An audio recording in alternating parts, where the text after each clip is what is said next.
직업이 여러분들의 꿈이면 안 됩니다. 내 안에 있는 그 자존감, 자부심, 마지막 순간까지 처음에 생각했던 것들을 관철시킬 수 있는 의지를 유지를 해나가야 된다. 자기가 설계한 건물이 대지 위에 딱 지어지는 과정과 그것이 지어졌을 때 느끼는 그 감동, 그 보람, 저는 개인적으로 어느 직업과도 비교가 안 된다고 생각을 해요.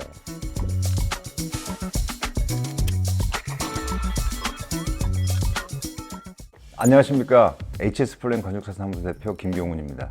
개인적으로 중고등학교에서 이제 직업 관련해서 강의도 하고 대학에서도 강의를 하는데 건축가라는 직업에 관해서 물어보시는 학생이나 부모님들이 종종 있으세요. 그래서 오늘 소개해드릴 내용은 건축학과를 지망하는 고등학생이 한 10가지 질문을 했어요. 근데 그 질문 내용이 참 좋고 그래서 이 내용에 대한 저의 개인적인 답변 한번 영상에 담아보겠습니다. 첫 번째 질문이 뭐였냐면 건축가라는 직업을 왜 선택했느냐라는 질문이었어요.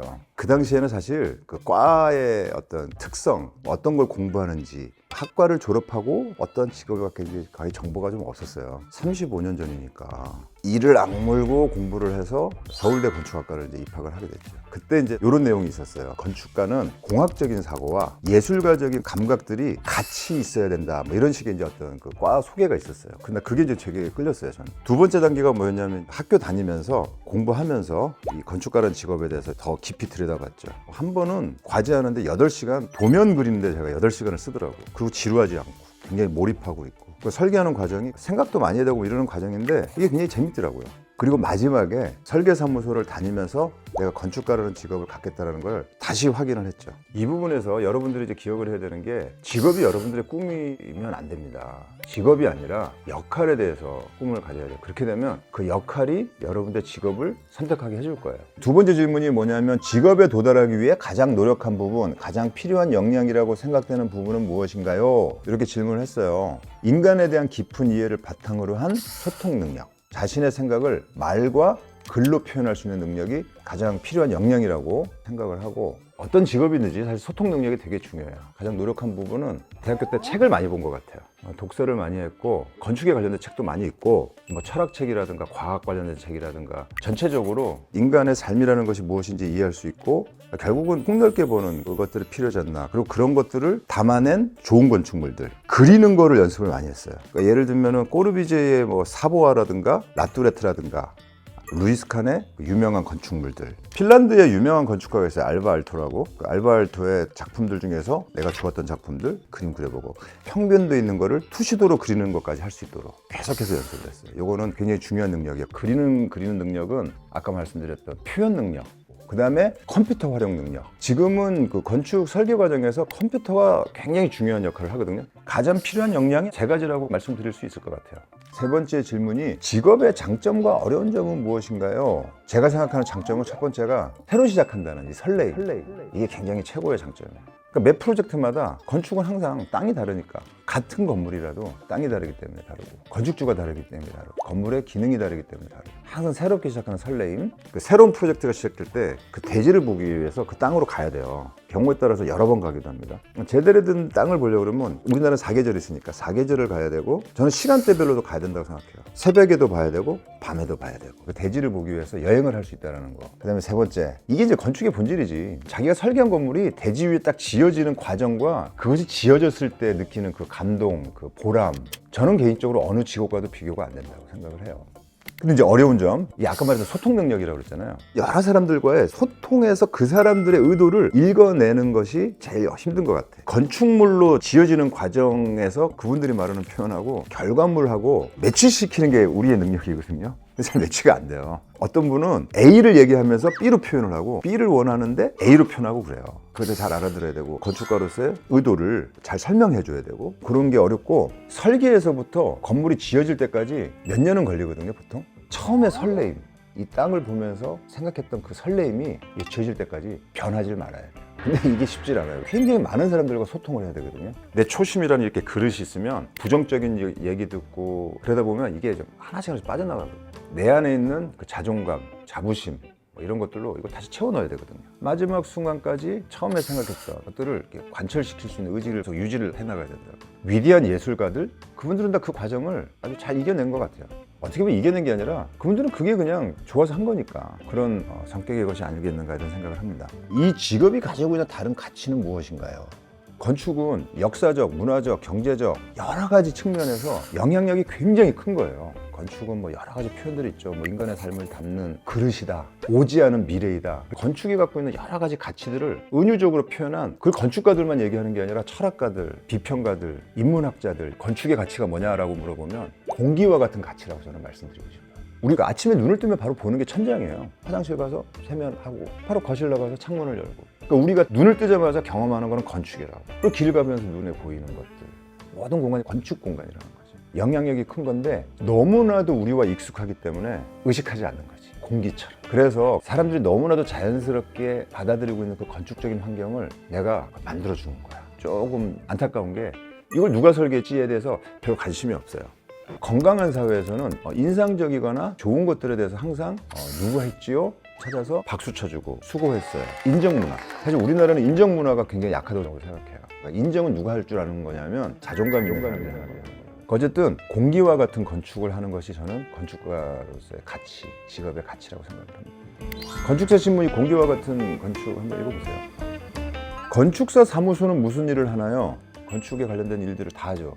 건축 관련 기획 업무, 건축 설계하기 전에 컨설팅도 해드리고, 시공 과정에서 감리라는 업무가 있어요. 설계 도면대로 공사가 시공이 되고 있는지 건축주를 대신해서 관리하는 업무예요. 안전에 관한 문제, 소방이라든가 구조적인 문제가 기본적으로 갖춰야 되죠. 그리고 설계자의 의도에 맞는 공사 과정도 관리 감독하는 일도 굉장히 중요합니다. 6번째 질문이 최근 직업 관련하여 이루어지고 있는 연구나 가장 기억에 남는 프로젝트에 대해 알려주세요. 이렇게 이제 최근에 지금 이제 그 대치동에 준공을 앞둔 건물이 있는데, 이 건물에 대해서 이제 특별하게 말씀을 드리는 이유가 건축주분하고 인연을 맺은 지 거의 3년 돼 가거든요. 설계하고서 시공되는 까지 거의 3년이 걸린 거죠. 이 건축주분하고 서로에 대해서 굉장히 많이 알게 됐죠. 서로 살아가는 얘기들 하고, 서로가 갖고 있는 관심사에 대해서 같이 식사하면서 얘기도 나눌 수 있고, 이런 깊은 교감이 좋은 건축물을 지어지는 과정에서 중요한 역할이에요. 설계하는 일이라는 것이 건축주나 관련된 사람들의 관계들 굉장히 중요하기 때문에 특별히 기억에 남고, 길 가다 보면 이렇게 천막으로 쳐져 있는 거 있잖아요. 낙하물도 방지해주고, 이런 걸 비계라고 그러는데, 요거를 딱 털어내는 순간이 건물의 본 모습이 딱 드러나는, 그때가 굉장히 설레거든요. 이걸 딱 털어냈는데 딱 봤더니 군계 일하기군.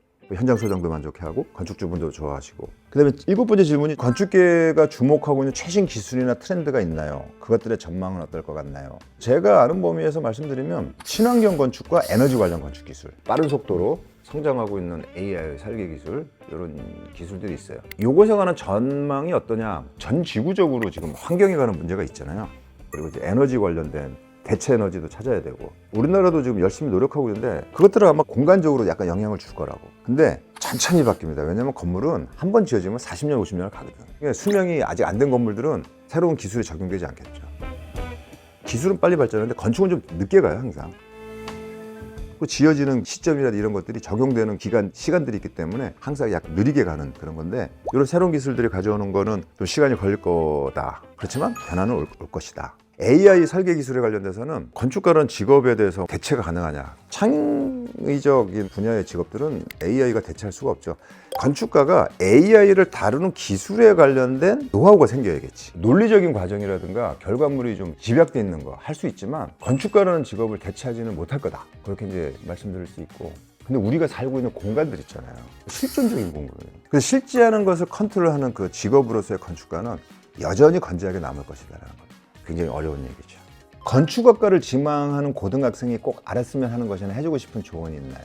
첫 번째, 여러분들 알아야 되는 게 건축가라는 직업 어느 수준에 도달하려면 시간이 굉장히 오래 걸려요. 굉장히 밀도 있게 시간을 보내야 돼요. 건축적인 재능이 있다 하더라도 오랫동안 노력을 해야 된다. 아웃라이어에도 나오죠. 만시간의 법칙. 만시간을 10년으로 나누면 1년에 1000시간이죠. 1000시간을 360으로 나누면 하루에 거의 3시간 정도. 하는 척 해가지고 보내는 시간이 아니에요. 몰입한 시간이야. 하루에 몰입해서 3시간을 보내서 10년을 보내면 만시간이 되는 거예요. 건축학도로서의 워라밸을 해야 된다. 피곤하고 힘든 워라밸이 아니라 되게 즐거워요. 예를 들면 여행 갈 때도 건축물 보러 여행 가는 거야. 영화를 봐도 건축하려는 영화. 친구랑 약속을 갔는데 일찍 가가지고 기다리는 동안 스케치하고, 좋은 건축물 있으면 사진 찍고. 그게 즐거운 거지. 그런 사람이 건축해야 돼요. 자신만의 건축 철학이나 프로젝트를 다룰 때 가장 중시하는 것은 무엇인가요? 저의 건축은 수능적 건축이라고 제가 표현을 해요. 헤브스터너라는 이제 그 건축 비평가가 사상이 담긴 거는 건축물이라고 그러고 창고처럼 아무렇게나 그냥 지어진 건물들은 빌딩, 건물이다. 건축과 건물을 구분하는 그 이론이 있어요. 근데 한편의 이론은 모든 건물이 건축이다 라고 이제 보는 거죠. 저는 이제 후자 쪽인 거죠. 그러니까 예를 들면 산토리니 마을이라든가 중세에 지어졌던 건물들은 건축가들이 한 게 아니라 그 당시에는 건물을 짓는 사람들 구분되는 그런 것도 없었고 건물이 지어지는 거죠. 필요에 의해서. 그 지역에서 구할 수 있는 재료들로. 근데 그것이 쭉 쌓여서 시간이 지나고 나면 하나의 건축물로서 유산으로서 문화가 되고 삶의 터전이 되고 이런 거란 말이죠. 사실은 시간이 지나고 그게 다 건축이 된다라는 얘기죠. 역사적으로 봤을 때. 그래서 그럼 수능적 건축이 뭐냐? 건물이 하나 지어지게 되면 수능적으로 받아들이는 것이 중요하다. 관계된 사람들의 의사들을 다 존중하면서 건물이 지어지는데 이 과정에서 결국은 건축가의 의지가 관철이 돼요. 관계된 사람들은 다 자기가 말한 것들이 녹아들어가 있죠. 저는 그 건축물이 그게 굉장히 건강한 건축이라고 생각을 해요. 내 안에 있는 표현하고 싶은 것들이 굉장히 많은데 가능하면 뒤로 미루고 수용하고 순응하는 그 결과물에 조금씩 들어간 것들, 그런 것들이 저의 건축 철학을 이제 얘기할 수 있고, 미래의 건축에 대해서 기대하는 것이 있나요? 미래에는 건축이 어떻게 변하면 좋을까요? 건축에 기대해야 될 것은 뭐냐면 인간이 살아가는 건축적인 환경, 도시적인 환경들이 건강하게 유지되길 기대하는 거죠. 그러려면 어떻게 되냐면 인간의 삶이 무엇인지 본질적인 질문을 던지는 그런 건축, 그런 건축이 저는 기대돼요. 그 부분을 위해서 노력을 하려고 그러는 거 아닌가, 저도 그런 생각을 하고 있고, 미래의 건축에서 그런 이제 역할들을 이제 기대하는 것이고, 지금 이러한 질문들을 하는 학생들이나 그 세대가 건축을 주로 하는 세대가 되려면 한 몇십 년 걸릴 거 아니에요. 그때가 됐을 때 우리나라 건축도 많이 바뀔 거를 기대하죠. 우리 박승아 학생 좋은 질문 해줘서 고맙고, 다른 질문들 있는 분들은 댓글로 이렇게 올려주시면 답변을 드릴게요. 나름대로 질문에 대해서 답변을 드렸는데 시청해 주셔서 감사드립니다.